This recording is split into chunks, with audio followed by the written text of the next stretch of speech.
हिंदू होने के नाते, एक सनातनी होने के नाते माननीय अध्यक्ष जी, हम तो ये कहते हैं कि न्यायालय किसी भी मंदिर पर सर्वे का अगर कोई आदेश करती है तो मैं नहीं समझता कि किसी भी सनातनी, किसी भी हिंदू को कोई आपत्ति होगी। हमने किसी के धर्मस्थल तोड़ के अपने धर्मस्थल नहीं बनाए। करें जहां करना हो सर्वे करें, हम कभी गुम्मा अद्धा नहीं चलाएंगे, हम पत्थरबाजी, हम न्यायालय के निर्णय का सम्मान करेंगे। न्यायालय ने किसी सर्वे का आदेश दिया तो उस आदेश को पलटने के लिए क्या तरीका है, उससे बड़ी अदालत में जाए कि सड़क पे खड़े होकर के पत्थर प्रशासन के ऊपर और पुलिस के ऊपर चला जाए। इस सदन की कार्रवाई लाइव देखी जाती है, रिकॉर्ड रहता है। माननीय नवाब साहब हमारे बहुत अच्छे मित्र हैं, साथ में मंत्रिमंडल में भी रहे। पहली बात तो यह स्पष्ट हो जानी चाहिए कि जो सर्वे हो रहा है वो न्यायालय के आदेश पे हुआ है, और जितने लोग बोले हैं इन्होंने पत्थरबाजी का कोई जिक्र, कोई चर्चा नहीं की। अब हम एक चीज तो ये भी जानना चाहेंगे कि क्या पत्थरबाजी करने से न्यायालय का आदेश बदल जाता है? अगर न्यायालय ने किसी सर्वे का आदेश दिया तो उस आदेश को पलटने के लिए क्या तरीका है, उससे बड़ी अदालत में जाए कि सड़क पे खड़े होकर के पत्थर प्रशासन के ऊपर और पुलिस के ऊपर चला जाए। आज तक कभी प्रशासन का निर्णय, न्यायालय का निर्णय इससे बदला हो तो? दूसरा श्रीमान, पुलिस और प्रशासन के लोग जो घायल हुए हैं उनके प्रति किसी ने कोई पीड़ा, कोई चिंता व्यक्त नहीं करी। बहुत गंभीर मामला है ये। ठीक उसी तरह है जैसे बहराइच में 22 साल का एक नौजवान राम गोपाल मिश्र, 4 महीने पहले शादी हुई थी, उसकी हत्या कर दी गई। इतनी निर्मम हत्या करी गई, इतनी गोलियां शरीर में मारी गई, हाथ के नाखून भी निकाल लिए गए। अपराध क्या था कि उसने अपने धर्म का एक झंडा लगा दिया। श्रीमान, इसी चर्चा में एक बड़ा रोचक तथ्य सामने आया।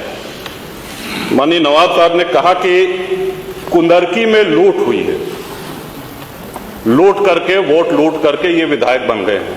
वरना कुंदरकी में 65% मुसलमान हैं, 35% हिंदू हैं, तो रामवीर सिंह कैसे जीत जाता? ये कार्रवाई में है हमारा। तो मनोहर, एक सवाल हम ये भी करना चाहते हैं कि जिन विधानसभाओं में मुस्लिम मतदाता की संख्या हिंदू से कम है, क्या वो लूट करके विधायक बन के आते हैं? या क्या हिंदू बाहुल्य जो विधानसभाएं हैं वो मुसलमान को वोट नहीं देती?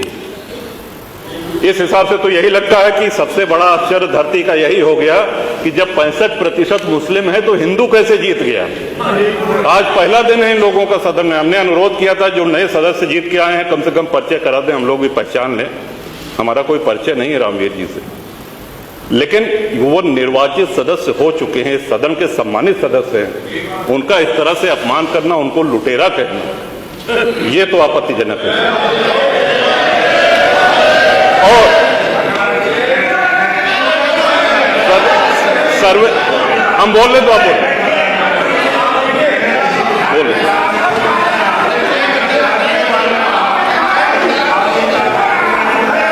माननीय अध्यक्ष जी, 2 मिनट में अपनी बात समाप्त कर रहा हूं। 2 मिनट में अपनी बात समाप्त कर रहा हूं।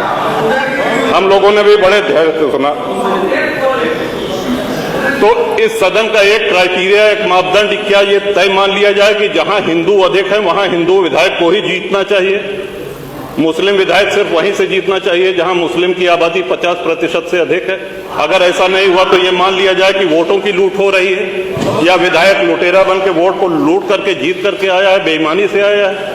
तो श्रीमान, ये तो इन शब्दों को कार्रवाई से हटाया जाना चाहिए। ये सदन के विधायक का अपमान है। और एक बात और कही गई कि सर्वे शांतिपूर्ण चल रहा था।